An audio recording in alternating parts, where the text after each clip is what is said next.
Raja Saab cinema చూసి ప్రభాస్ అభిమానులు disappoint అవ్వలేదు, అలా అని సంతృప్తి చెందలేదన్నాడు డైరెక్టర్ మారుతి. అంతేకాదు సినిమాపై కాస్త నెగిటివ్ టాక్ వచ్చిందన్నారు. ఇకపోతే సినిమా రిజల్ట్ అనేది ఒక్క రోజులోనే తేల్చలేమంటూ సక్సెస్ మీట్లో చెప్పారు మారుతి. 10 రోజులు ఆగితే దాని ఫలితం ఏంటో తెలుస్తుందని, ఎందుకంటే కొత్త పాయింట్తో వచ్చిన సినిమా వెంటనే ఎక్కదన్నారు మారుతి. సినిమాలో కొన్ని సీన్స్ అర్థమైన వాళ్ళు పొగుడుతున్నారని, అర్థం కాని వాళ్ళు తిడుతున్నారన్నారు. పండగ సమయంలో అందరూ సినిమాలు చూస్తారు కాబట్టి అప్పుడే సినిమా ఫలితాన్ని నిర్ణయించకూడదంటూ అందరినీ రిక్వెస్ట్ చేశారు మారుతి.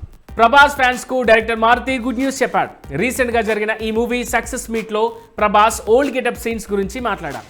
ట్రైలర్ లో ప్రభాస్ ఓల్డ్ గెటప్ చూపించాం.